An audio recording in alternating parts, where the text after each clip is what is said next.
Hello friends, नोंथांमोननि थाखाय आं मोनसे गोदान भिडिअ लाना फैलायबाय इउटुब चेनेल पुर्न गियान सापर्टआव।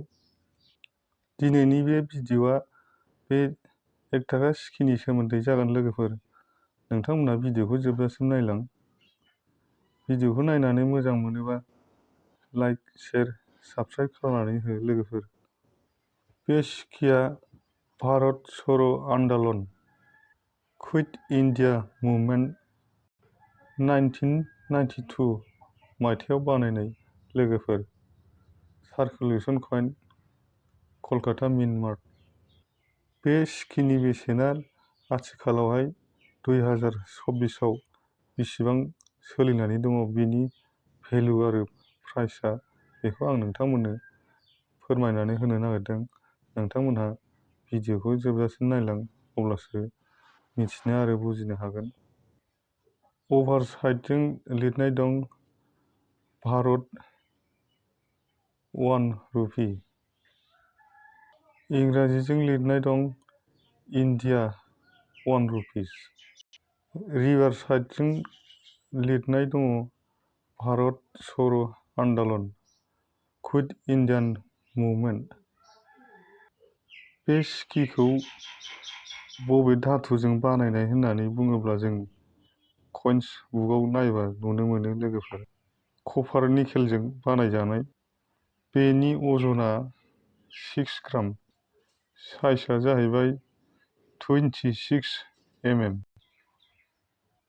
Shape circular.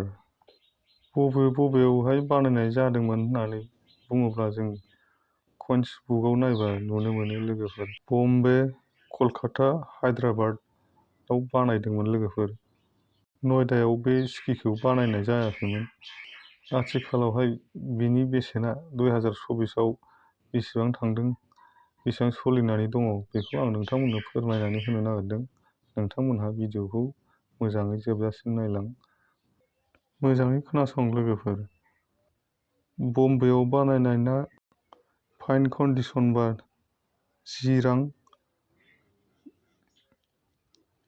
Very fine condition 15 रां। एक्सट्रा फाइन कन्डिशन 20 रां। इउएनसि कन्डिशन 60 रां। केलकातायाव बानायनायना फाइन कन्डिशनाव 30 रां। भेरि फाइन कन्डिशन 60 रां। एक्सट्रा फाइन कन्डिशन 80 रां। इउएनसि कन्डिशन 110 रां।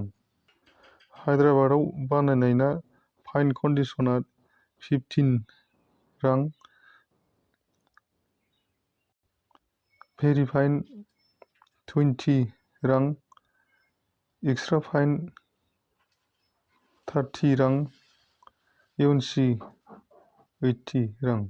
अब्ला नोंथांमोनहा बे भिडिअनि गेजेरजों बेनि भेलु आरो प्राइस, बबेयाव बानायनाया बेसेबां थाङो, बेखौ नोंथांमोनहा मोजाङै मिथिबाय जानांगौ।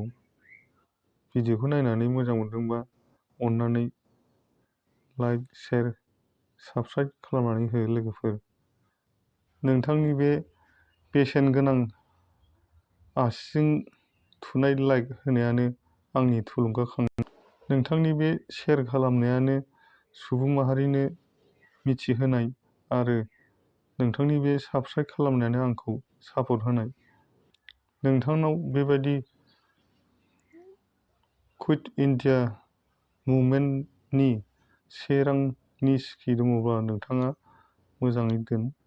आरो दानाखि जेसेबां प्राइस सोलिनानै दङ, बेनि 3 गुन बारायलांबाय थागोन लोगोफोर। नोंथांमोनहा अन्नानै आंखौहाय सापर्ट खालामोबा बेबायदिनो कइन्सनि, नटनि गोदान भिडिअ लानानै फैबाय थागोन लोगोफोर। अब्ला दिनैनि बे भिडिअखौ बेवहायनो दोनथ'बाय लोगोफोर। गोजोन्थों।